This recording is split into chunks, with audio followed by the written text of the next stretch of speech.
Recording in progress.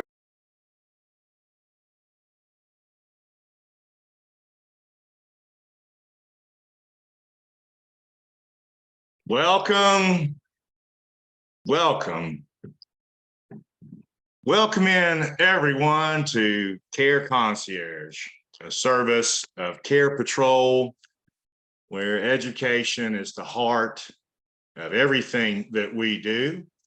Today's topic for a credit hour, 1.0 credit hour, is cognitive behavior therapy. And this is a topic that, like many of our topics, was suggested by one of our former attendees. And we like to address your needs, your wishes, your wants about the education that you receive, and always appreciate your involvement and discussion. Some of you, names I don't recognize, may be familiar to, or not familiar rather, with CarePatrol. We are aging care navigators. Some people like to suggest that the title is senior placement services. Whatever name you call us by, our services are the same. We're dedicated to our clients and families. We're at no charge to them, as we're paid by providers. And we work in a little bit like an amalgamation of a social worker and realtor. So we try and understand the mental health needs, the psychosocial, medical health, whatever ADL needs, requirements, and then match those to the social requirements of where someone lives. And again, we do all of that at no cost. So let me ask y'all, we like to have y'all involved in our discussions. We like to have you participate and feel like this is your place where you can contribute and be a part. And so I just want to ask y'all, from the perspective of CarePatrol and what we do for a living, how many hours per week does an informal caregiver work whose care recipient has dementia? Now, informal care, for those of you that don't recognize the term, simply means unpaid. So how many hours per week is a man or a woman whose spouse has dementia working each week to care for them? Ms. Jones says 24 plus. That's a great guess. Ms. Kathy says 40. Gina Graham, well, you're right up there, Ms. Graham. That's a little bit much, but 168. Actually, the answer is 82. So, what we've seen really in the last few years is a proliferation of people who are younger and younger who are receiving diagnoses of dementia. And so their younger cohort, their spouse, their partner, may be in their 50s or late 50s or early 60s. Those are early ages to get dementia. And so those folks will probably still be working. So on top of a 30 or 40-hour work week, they're working another 2 work weeks caring for someone with dementia. And that is simply unsustainable. And that's why CarePatrol exists. Our topic again today is cognitive behavior therapy. And we do, as I've already hopefully shown, encourage and want your input, your opinion, your discussion. If you want to be unmuted, if you feel like you're led on your heart to say something to the group, let me know, and I'll unmute you so you can speak over your mic. Otherwise, we'd love to have you participate in the chat room. If you're not familiar with the chat room, move your cursor to the top of your screen or to the bottom. A little black bar will pop out upon which the word chat is listed, and you click that and join the discussion. We have a password protected evaluation. And the reason that we do this is because it allows us to show to the Board of Social Work for Alabama that our social workers who are attending today are receiving a live credit hour and not a recorded credit hour. And that's the reason for the password. We give the password out at the end of the day, or the end of this hour rather, and we ask that you try and complete the evaluation by the end of the day if you can. Not always possible, I understand, and of course I'll always honor the fact that you were here regardless, but it'd be great if y'all could get this done today. We have an online evaluation process, hence the password, and that is an address that some of you I know cannot see because you're on a cell phone or away from your desk or for whatever reason are not able to see our link. So I'm going to read it to you, as those who've been with us many times know that I will do. Today's link for the evaluation for cognitive behavior therapy is https://www.surveymonkey.com /lowercase r /all uppercase letters and some numbers beginning with M as in Mary 9, R 8, N as in Nancy 2. That is our evaluation link. I've also posted it in the chat room for those of you just joining, and we'll post it again at the end when we give out the password. If you have folks who have questions about what's next in their health care or elder care journey, if you're in Tennessee Valley, please reach out to Dixie Tyler, whose email and number is listed here. Janet Pearson works in Montgomery, and C.W. Merritt in Birmingham and across the state as our current Chief Clinical Officer. Everyone who completes the evaluation will receive a certificate. Certificate should be emailed to you within 24 hours, and nurses will be posting your hours on the ABN website for you. And again, we encourage discussion. We'll hope you'll join in with the discussion. We have 3 objectives as per usual with cognitive behavior therapy. And the first of which, and you'll be polled on these on the evaluation, the first objective is to define and discuss cognitive behavior therapy and its origins. Objective 2 is to discuss and explain the process of cognitive behavior therapy and its techniques. And then lastly, our third objective will be to list the disorders that can be treated effectively by cognitive behavior therapy. That's an eye-opening list, and you may have some ideas spawned from it for folks that you feel could benefit.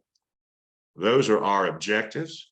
Our course today, Cognitive Behavior Therapy 1.0 Contact Hour. How does cognitive behavior therapy, or CBT for short, differ from other therapies? Have any of you been exposed to CBT? And if so, do you know what makes it different from other talk or psychotherapy? That's kind of a trick question to begin with, or not a trick question, it's kind of difficult. And I understand that you may not know. And so we'll get into it. Cognitive behavior therapy is a type of psychoanalytic, that's a big word, therapy. And it offers really within its confines many approaches. It's distinct from these other therapies like psychoanalytic therapy, for example, in that it focuses on the present and not on the past. So if you were receiving cognitive behavior therapy, you could expect to hear questions like, what are you thinking right now? And what were you thinking when you began to feel anxious a moment ago? And do you see any patterns that may emerge as to why you were led down that pathway, that thought? And the goal in these questions and this back and forth is to try and understand or get the patient to understand what's happening in their mind and body as they're experiencing these negative emotions and behavior triggers. And Ms. Sigger says it deals with how thoughts produce feelings, and that's exactly correct.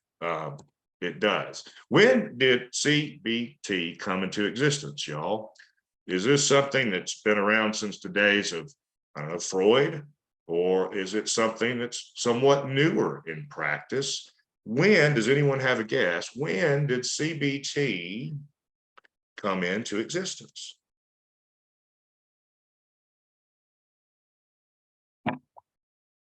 Yeah, a tough question. More recent, but not sure when. Thank you, Ms. Jones, and you're correct. It is in the more recent history. In fact, it sort of began from another approach to psychotherapy. It was Mr. Albert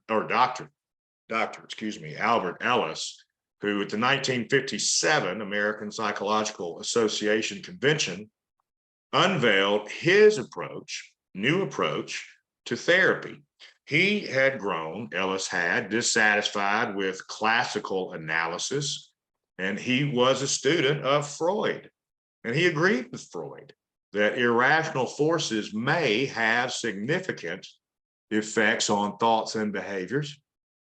And he also came to believe that these forces were not due to unconscious conflicts in early childhood. He had seen too many people in his room who understood their childhood experiences and traumas and the unconscious processes that were spawned by those, but yet they remained troubled. And he encouraged people to work against this. So in the 50s, then, in 57 to be precise, Dr. Ellis developed what is now called rational emotive behavior therapy, or REBT. And this was groundbreaking when he presented it, and it remains so. It's based on a core philosophy of Dr. Ellis that most of our behavioral and most of our emotional problems stem from irrational beliefs about the situation and how we are or can be or should be treated in that situation. And if we can change our beliefs then about the situation and our perception of it, we can change our emotions and behaviors. And this is what sparked the creation of cognitive behavior therapy, which follows these same lines. Both encompass the idea that emotions and behavior are prominently or predominantly generated by ideas and beliefs and attitudes and thinking and so forth, and that changing one's thinking then can lead to the emotional and behavior change that is sought. And yet, unlike cognitive behavior therapy, REBT explores the philosophic roots of these childhood and emotional disturbances, and it encourages then unconditional self-acceptance.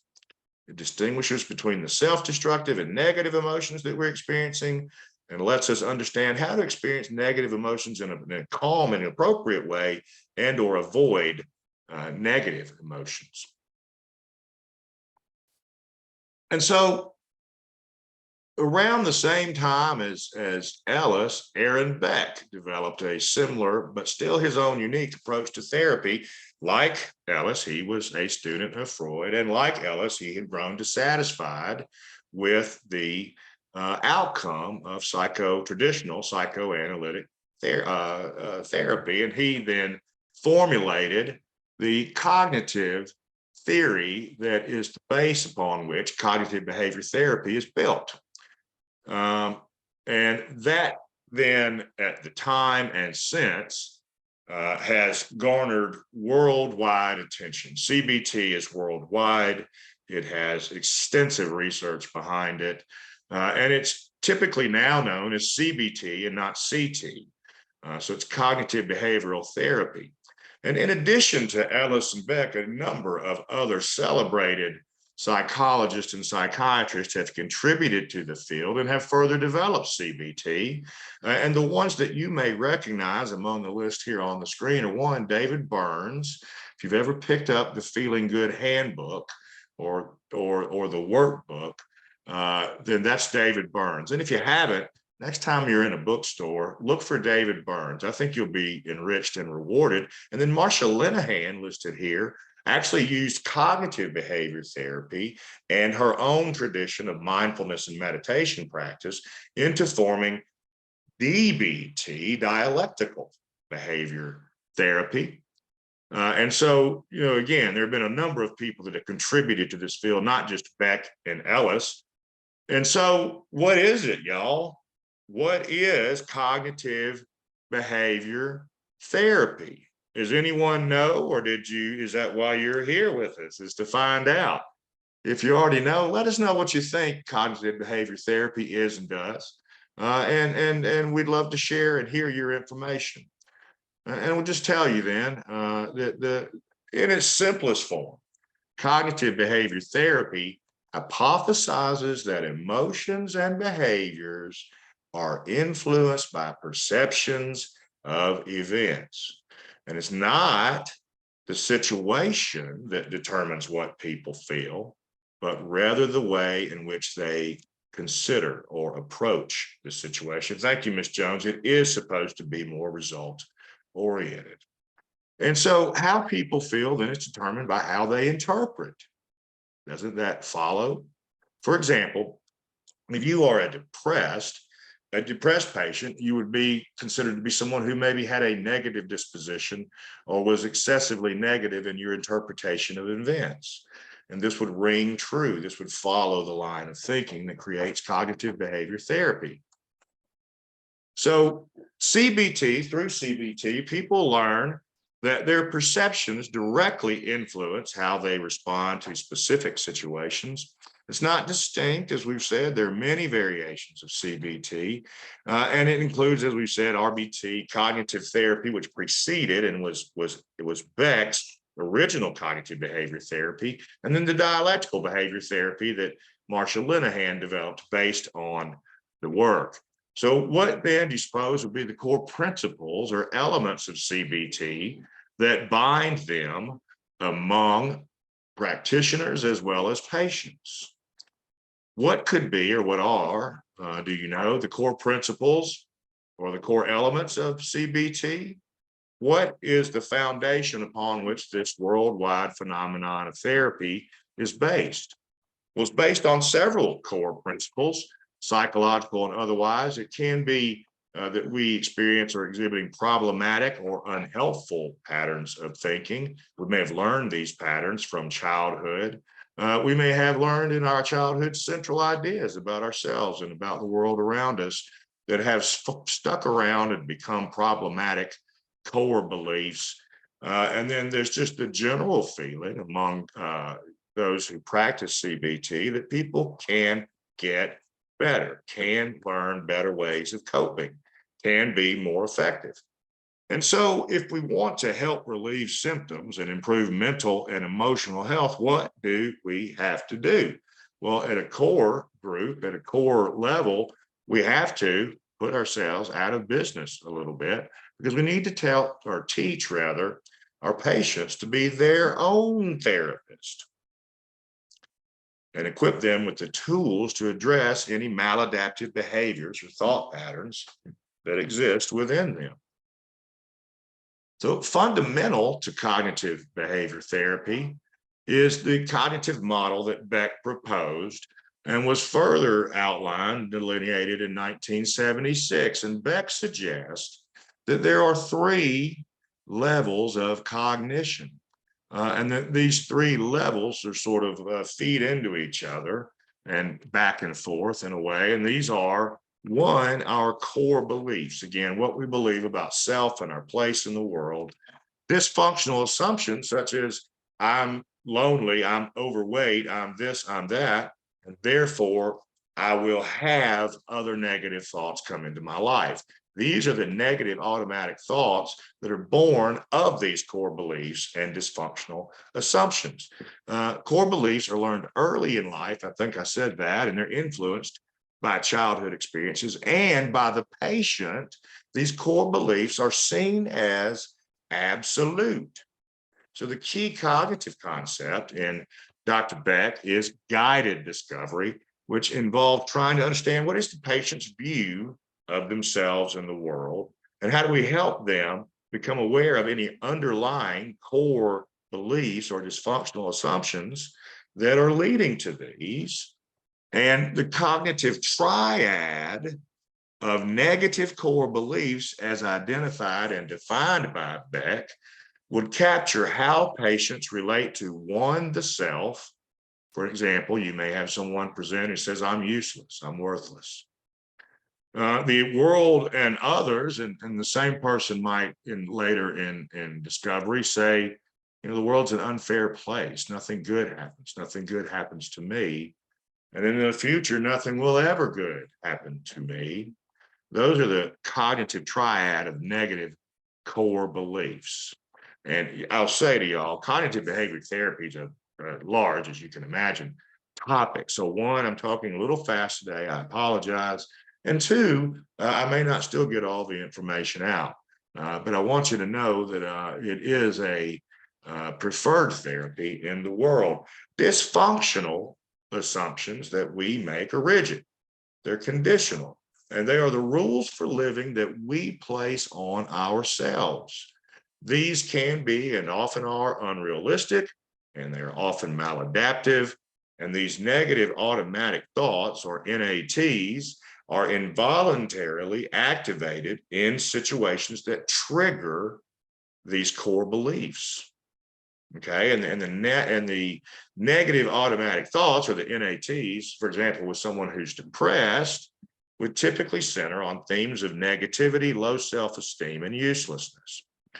So in CBT, this cognitive model that we're using as a framework to understand a person's presenting problem, in doing so, part of our process, our technique, is to create a framework known as a formulation about the patient's experiences, both in the past and currently.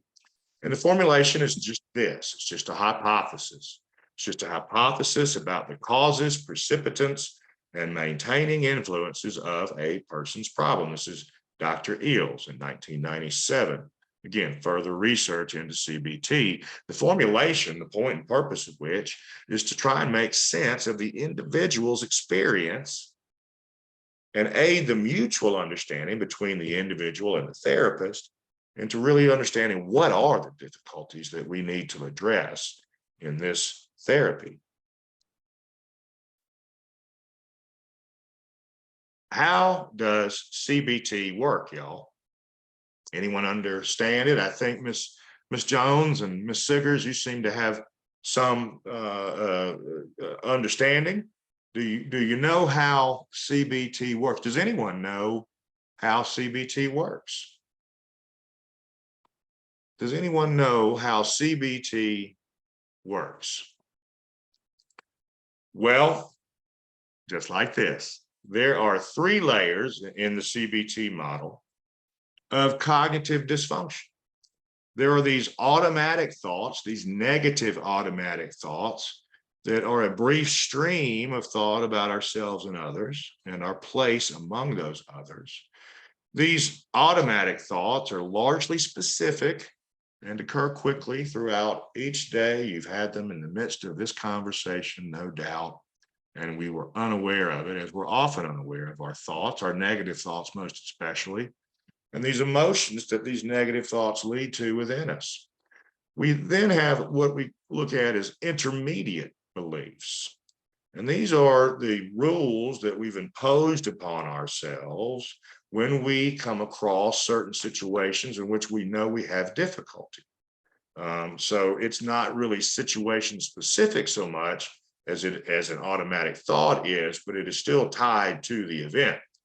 And it's often stated as a conditional rule. For example, someone who believes themselves to be overweight might think, well, if I'm thin, everyone will really like me and want to be around me, and I'll be loved by others. And then they create assumptions based on that information about next steps, which are maladaptive and dysfunctional assumptions. And those all feed to the core belief formed in childhood, solidified over time, and the driver of the bus of dysfunction and of negative automatic thoughts. The belief, I am unlovable, if that's your core belief, may be driving the conditional rule.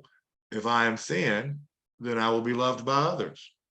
And so what we may see then is that the person who presented saying that he or she wanted to work on their eating disorder or weight issue, what we may find upon further inspection is that there's a deeper core belief at work, and that is the belief that I'm useless. And then we see that both these intermediate and core beliefs are more global in nature and cut across all 3 domains. Now, as we're getting ourselves into understanding this deeper issue, we might hear our therapist ask, or you as someone delivering CBT may ask, is the thought or belief that you're experiencing secondary possibly to another thought or belief, such as the example we just gave? The therapist would ask themselves, how much does this patient believe this negative thought or core belief, dysfunctional assumption? Does it affect the patient's life in a negative manner? Does it hold them back? And is the patient prepared to work on it now, or should we think about this at a later time because there may be some other belief that is more pressing and more important, or they simply may not be ready? So again, CBT works because it's grounded in the belief that how a person perceives the world around them determines how they will then act in that world. It's not the events, but the person's feelings or actions that color the events. As an example, someone who has anxiety may believe that everything will turn out badly today. And that negative thought influences then their daily focus. They may then only focus on and perceive the negative things happening in life and disavow or not see the positive things that are going on at the same time. They may block those out or block out anything that threatens their negative core belief system. Because remember, it's very, very rigid and very deep. And then afterward, this person who thinks nothing will go right and having focused on things going wrong all day will be confirmed, they believe, in their thought that nothing will ever go right for them. And this system, this belief system, this cycle can only grow and get stronger unless the person can stop and trap this continuous cycle of anxiety. Yes, ma'am, Miss Kathy, it does change your thought process, and Ms. Hunter's self-determination is definitely a major factor in CBT. Thank you for pointing that out. Cognitive behavioral therapists believe that we can adjust our thoughts and that these, again, directly influence our emotion and behavior. The adjustment process that they believe is possible within us is termed cognitive restructuring. And Beck, again, the father of cognitive behavioral therapy, or truly of cognitive therapy, which has become cognitive behavioral therapy, he believed that a person's thinking pattern may become established in childhood and that certain cognitive errors could lead to then that child developing into an adult with depressogenic or dysfunctional assumptions. Oh. Structured and systematic, CBT makes it more likely that a person gets an adequate dose of healthy thinking and behaviors. And for example, a person with depression may be asked to write down the thoughts they have when something upsets them and depresses them, makes them sad. And then they would be asked to read that to the therapist so they could jointly work together and try and understand where the thoughts and actions went awry. The fact that it's repeated and focused is what makes CBT effective. And the practice of the techniques are integral. As Ms. Hunter said, self-determination is a factor. Now, it centers around building new habits, which we may know we need to do, but we may not have yet been able to harness them on a daily basis and implement them successfully so that we can see real change. Now, CBT is standardized and it has been rigorously tested, and the mental health field has identified among CBT approaches which of those are effective or more effective than others, how long these techniques take, and what benefits can be expected by them based on reams and reams and reams and reams and now 60 years of research. So in cognitive behavioral therapy, one of the things the therapist would be looking for and that you would be asked to understand would be any common cognitive errors or dysfunctional assumptions that you make that may be related to one of these factors: self-reference. This is someone who feels that the world revolves around them, and if they make a mistake, everyone is going to see them fail. There's the selective abstractions where people say, I won the marathon and climbed Everest, but I misspelled spoon, and so I'm a failure. Only my failures matter. I'm measured only by my failures. There's the overgeneralist, someone who says if something is true in one setting, like a large party or an event in a new town with completely surrounded by strangers, would somehow also be true at a concert that's local where you're surrounded by friends.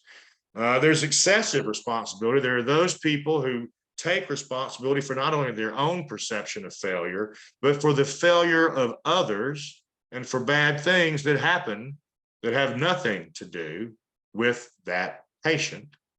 And then there's dichotomous thinking, which is viewing the world as black or as white and nothing in between. Now, without admitting which, I can say that I'm guilty of some of those five. CBT is based on education, an educational model, a teaching model, a learning model. It helps people unlearn their negative reactions and learn positive behaviors and reactions to the challenging situations that trigger them. It breaks down these overwhelming triggers and problems into small and manageable and bite-sized parts. It helps people and the therapist drive the notion of setting short-term goals leading to a larger goal. It gradually, throughout pursuing goals, adjusts, reacts, reassesses, reforms, and then with those changing attitudes and behaviors, people can, over time, learn to address these triggers in an effective manner, in a productive manner, in a healthy manner. What is the process or what steps are involved in CBT?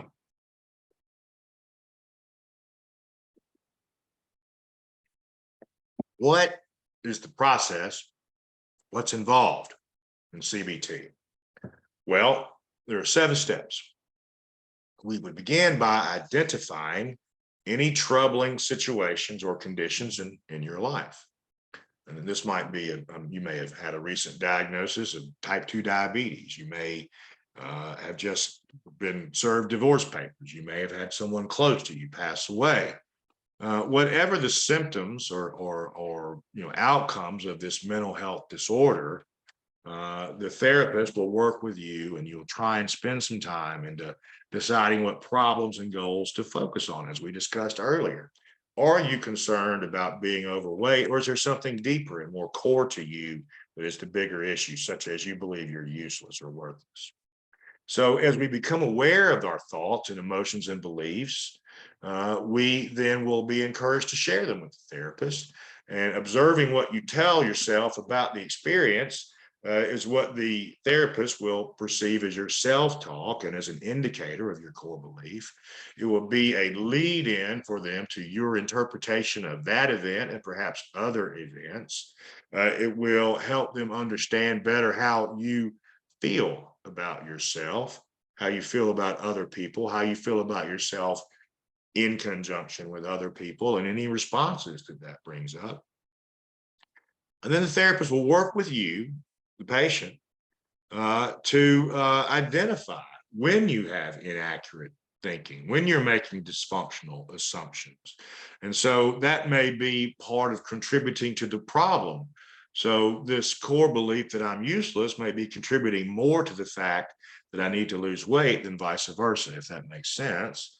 And what the therapists want us to do is not only pay attention to what's happening to us in our thought life, but also emotionally, our feeling life, our body, physically, how are we feeling when these events trigger? And then the goal then would be to reshape those thoughts and asking oneself whenever encountering a stressor to ask, hey, I know this is going to be difficult and I have longstanding ways about my life, but I can get better with habit. And I can ask myself whether this situation is true or if it's something that I have simply made true. Now, CBT is generally considered short term. For most people, it can last about 5 to 20 sessions. And of course, this would depend upon, what disorder or situation you're encountering, its severity, how long you've been feeling it, how quickly you progress through to a solution, how much stress is in your life in an outer sense, as well as around this issue, and whether or not you're receiving or getting any support from family members.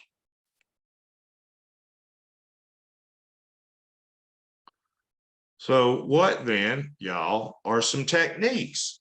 Now, I've shared a lot of these through the presentation, but I do like to point out the things that are important, and those are the questions I ask you. And so what are, and you may not know, I understand, but I feel like it leads us into a common ground, better understanding. What are some techniques of cognitive behavior therapy? And I'm guessing you may not know, so let's discuss. It's really more about identifying thoughts, patterns than anything. CBT is about identifying our patterns of thought, our core beliefs, dysfunctional assumptions. Identifying negative thoughts can be difficult for some, especially those who struggle with introspection, but it can lead to self-discovery for everyone who does it. It is a new skill. We try and teach it to be used in the real world, not in the therapy, the confines and safety of the therapy room. And then here's one example. Again, someone who has a substance use disorder might practice new coping skills or rehearse ways to avoid or deal with social situations that trigger them. And this could be anything. It can be simple. For example, if any of you are trying to quit smoking, it tends to be something that affects us both in our hands. It's a hand thing and a mouth thing. So 2 ways I learned to quit smoking when I smoked many, many years ago was, one, to take a rubber band and wrap it around my fingers and just do this, right? And that act made me forget this craving I had for nicotine, or I used a toothpick, and so I'd be in and out of my mouth. Same thing, but coping skills can be anything. They don't have to be these well-developed, thing. It can be anything that gets you through. And Miss Turner says that using an emotional wheel for children is one of the techniques, and journaling, and she's correct. Both. Do you practice this, Miss Turner? Have you done CBT? Goal setting is important. Nobody's mentioned that yet, nor have I. But goal setting is very important. And oh, she does. Miss Turner, thank you for being here today. I hope that if I'm saying anything that's out of bounds or incorrect, that you will have the courage to correct me so that I don't misinform a whole bunch of people. Goal setting is important because it helps us set, specific times and dates and parameters on when we want to try and see this behavior come about. So it might involve, in the beginning, teaching how to create a goal and what makes a goal. And those of you who've been through a class on goal setting know that the best goal setting parameters would be the SMART goal. And that is, S in SMART is for specific. It's a specific goal. It's not a macro goal. You don't want to see world peace. You want to see your mom and dad get along better. It's measurable. And so we can say, yes, this worked, or no, this didn't. We know that we can get to a goal because there's some way to measure it. We know that it's attainable. We set the goal to be attainable. We set a low bar. That's why we set small goals. We want to add victories. That's relevant. So the SMART goal should be relevant to what's at hand in the person's life that they are seeking to change. And it has to be time-based. So there has to be a limit put on it. And Ms. Hunter says, consistency and commitment, also reframing. Absolutely right. I bet many of you could have given this talk today instead of me. And Ms. Turner says, no, she's not done CBT, but she enjoys it. And she says, people are so wrapped up in the new age stuff, they have forgotten about CBT. It's true, but again, a lot of what the new age stuff is CBT, in a different form, like the rapid eye movement therapy. It's trying to change your thoughts, which changes your behaviors. It's just a different way of doing it. So CBT also teaches a life skill, a problem-solving skill that can help someone identify and solve problems moving forward, big and small problems, and reduce the impact of those problems when they occur. So problem solving then in cognitive behavior therapy involves 5 steps. One is, as we've discussed pretty much, ad nauseum, is identifying the problem process that takes place between the therapist and the patient is asked to be very engaged here and self-determined and help determine and then decide what the problem actually is. 2, we generate a list of potential solutions. 3, evaluate the strengths and weaknesses of each potential solution. 4, choose the solution to implement, and 5, implement. So this is a little different from the 7 steps that we presented when we presented cultural differences to conflict resolution. But as you can see, problem solving and setting is a 5 to 7 step process. It's consistent whether you're doing CBT or trying to get a half day off at your work. It's the same skill. So we're learning a life skill through CBT. We're learning how to problem solve versus having an automatic negative assumption and thought that paralyzes us and makes us feel bad.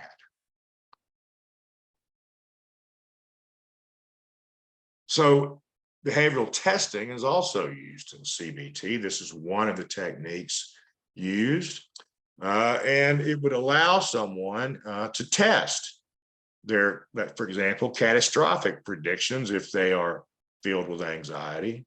So they might think, if I leave the house, something bad's going to happen. Something terrible will happen. But the therapist might redirect here, as I believe someone mentioned earlier, redirection, and say, well, you know what?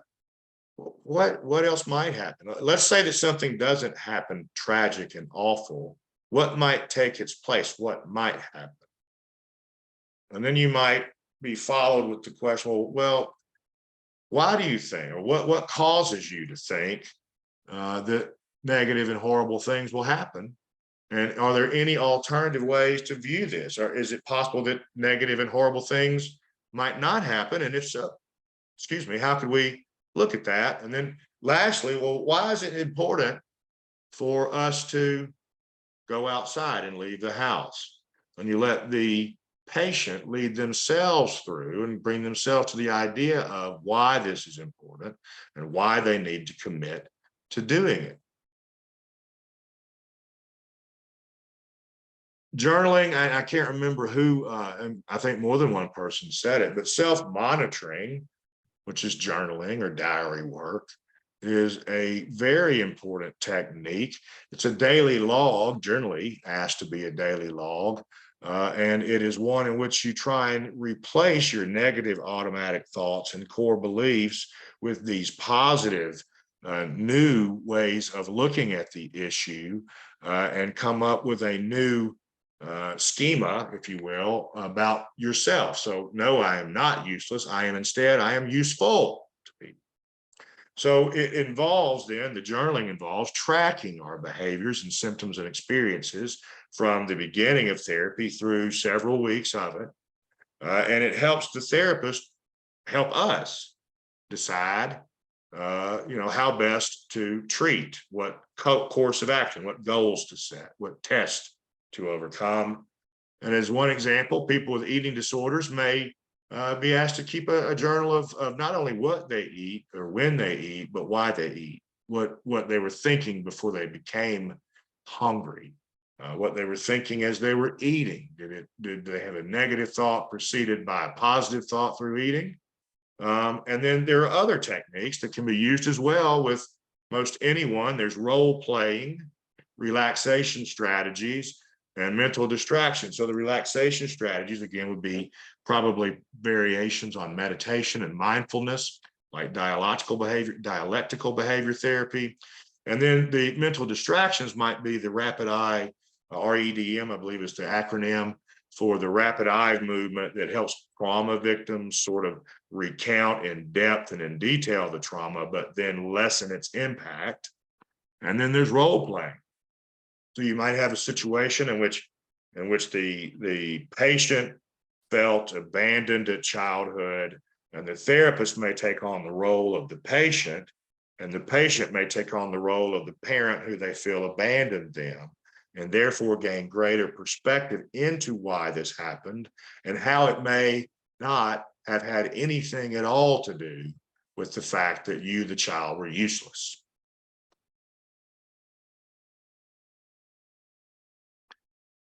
It does incorporate, as we've said, the techniques incorporate many therapeutic tools. We've talked about journaling.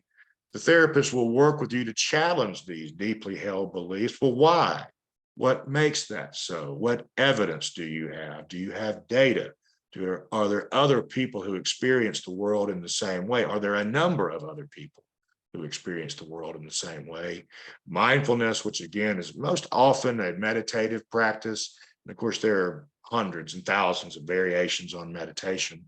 There's relaxation techniques, which may be a form of meditation, if you will.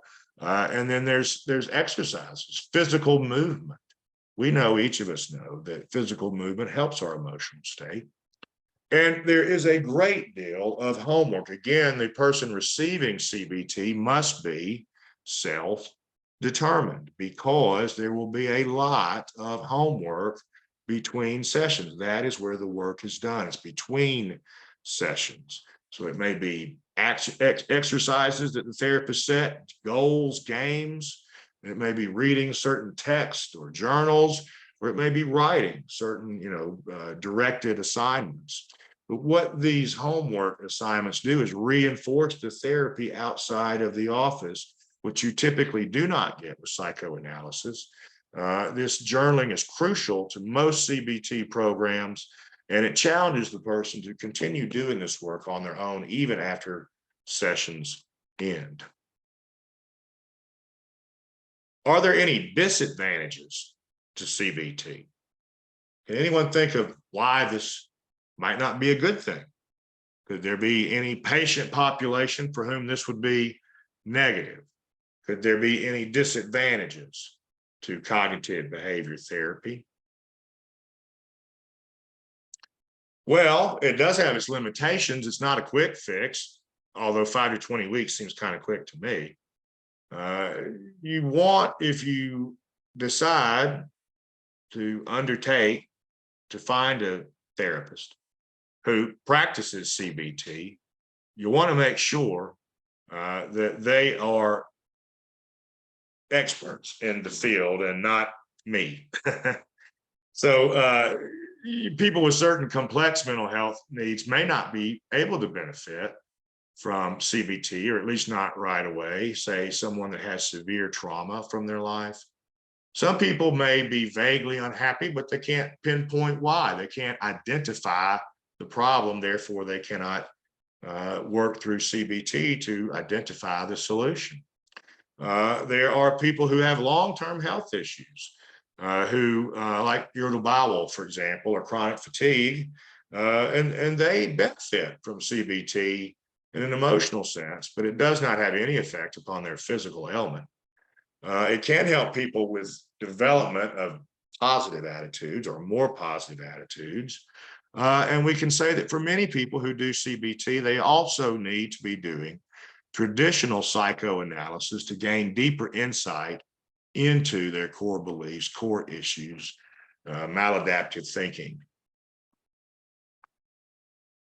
Ms. Turner says it's very helpful with anxiety and depression. Ms. Anderson says mental health issues. Ms. Turner said past childhood trauma and lack of self-motivation of the client, included Ms. Shanklin. These are some limitations or disadvantages to CBT. And the advantages are these. Research has shown that CBT is at least as effective as medicine in treating conditions, even like low back pain, in addition to depression. Ms. Singer says someone who can't self-regulate their emotions, and also someone like a person with schizophrenia whose thinking is impaired, they must have the cognitive capacity to do CBT. That is correct. And sometimes the structure of it will be problematic for those that are bipolar or have schizophrenia. But when they can adapt to the structure, it is shown to be helpful. And it's not always good with past childhood trauma, says Ms. Turner. And again, I think that's because this extra layer of psychoanalysis is needed in order to address both the very distant childhood core trauma belief and the very now, do I leave the house today? So it is a CBT that another advantage is that it teaches you how to set goals and solve problems and live your life in the day to day. It's structured. So for people who are do well with structure, even in groups, it can be done. It can be done online or in person. There's no difference in the effectiveness of it, which is interesting in this time of lack of access to healthcare. It can be very effective for a wide variety of maladaptive behaviors, and it can be used even for those who don't take antidepressants, for example. And it is, that's part of its benefits. Its disadvantages are that you must commit. I think someone said earlier, you must commit to benefit from CBT. And if you simply aren't at that place yet in life, it's not going to be effective for you.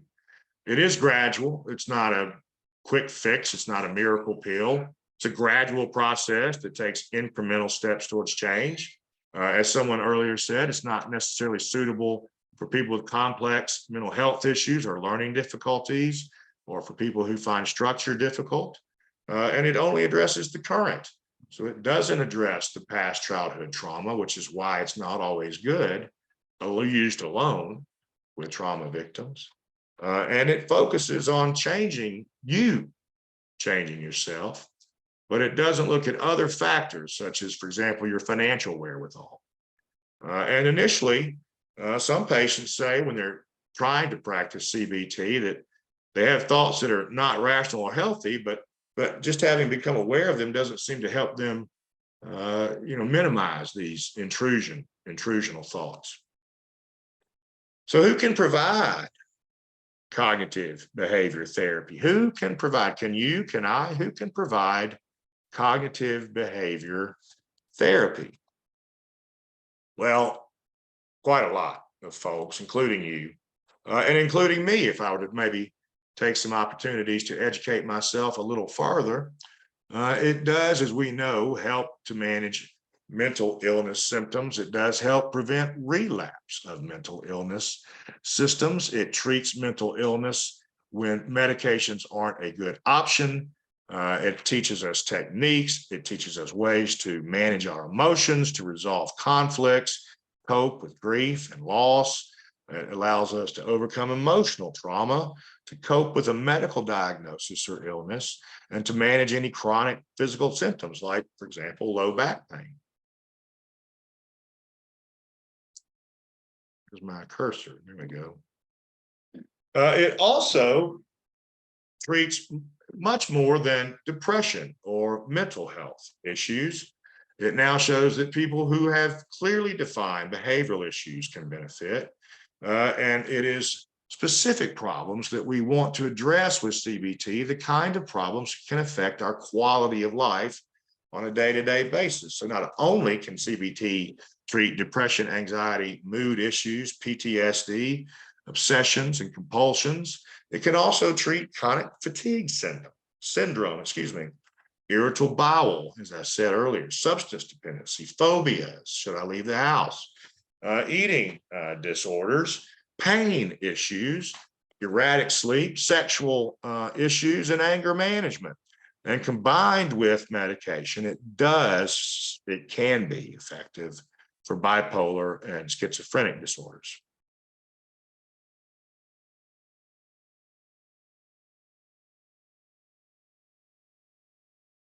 Now, in terms of treating depression, CBT has been equally effective in research trials as antidepressants. And in fact, the people who do CBT are less likely to rebound or relapse than those who simply take medication. And the reason being that it provides these patients with inner resources, with the ability and need to heal, and it prevents the depressive episodes from creeping in on that progress and stalling it. It's scientifically proven to treat depression and anxiety in adolescents and in children. And with medications, this is a much different approach. And it is really very good for anxiety disorders. And it shows that CBT can alter the thoughts that lead to anxiety. For example, someone who has social anxiety may say they feel awkward at a party or at an event, and they feel like everyone there is judging them some way. And so this feeling can then lead them to further negative and depressive feelings like I'm sad, I'm ashamed, I'm afraid, and that leads them to not leave the house today because it's easy or not to, and isolate and avoid. It can help people learn to identify and challenge these distorted thoughts that lead us each down so many broken roads. And it can change the cycle of anxiety. There was a 2018 meta-analysis of 41 studies that found that CBT helped improve symptoms with anxiety and anxiety-related disorders, including OCD and PTSD. Now, it has been, as I said, used in many other ways and has spawned other therapies. So here are two of the more prominent additional therapies. CBTI, which is cognitive behavioral therapy for insomnia, which aims to reframe the thoughts and feelings someone has around sleep, thus reduce their anxiety when they don't sleep, and also teaches life skills about not drinking or eating or reading or watching television right before bed. And then there's CBTE, which is cognitive behavioral therapy enhanced for eating disorders. And this focuses on exploring the reasons the patient fears gaining weight. And the goal is to let the patient decide if they want to make that change. Do they really actually fear gaining weight, or is this some core belief in which they feel worthless unless they have a certain outward appearance? And so they may, through CBT, elect not to do CBT, which is a win, because they've realized that their problem is really something else. It is in contrast to most eating disorder therapies, which are family-based, which include the family in the monitoring of what the person is eating and when and etc. CBT or CBTE asks that this monitoring be self-monitoring.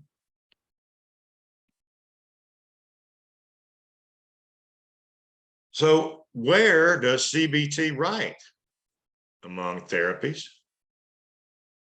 Among all the therapies that exist out there in the pantheon of psychotherapy and psychiatry, psychology and pharmacy and medical research, where does CBT rank among other therapies? Where does CBT rank? Bailey Wright says, I think it's very frequently used. Well, that's certainly true. Where does it rank among other therapies? It is the gold standard. CBT, cognitive behavioral therapy, is the gold standard. It is the most researched form of psychotherapy on the planet. No other psychotherapy has been shown to be more effective or superior in any way. The theoretical models of change that were proposed in 1957 and later are aligned with modern 2023 thinking about how the human mind works and processes information. And it dominates the global community. Most therapies worldwide would be using cognitive therapy or cognitive behavioral therapy. And the National Institute of Health says it is the best therapy for a first-line treatment for many disorders. And it is, again, the gold standard. It is rigorous and empirical and effective. Key points are that CBT helps people hypothesizes rather that people's emotions and behaviors are influenced by their perception. Cognition is split into three levels: core beliefs, dysfunctional assumptions, and natural automatic thoughts. And these are all interactive with one another. The formulation is the process by which the therapist begins to box in, let's say, and think about how to heal the patient. It's time limited, which is beneficial in many ways. It involves cognitive techniques such as Socratic questioning, which is just answering question with question, essentially. And it is effective for many disorders. So that's it for us today. Right on time. Our code word is C as in cognitive, B as in behavioral, and T as in therapy. And this is all capital letters, C, B, T. C, B, T is today's password. And our evaluation link, once again, for those who missed it, is https://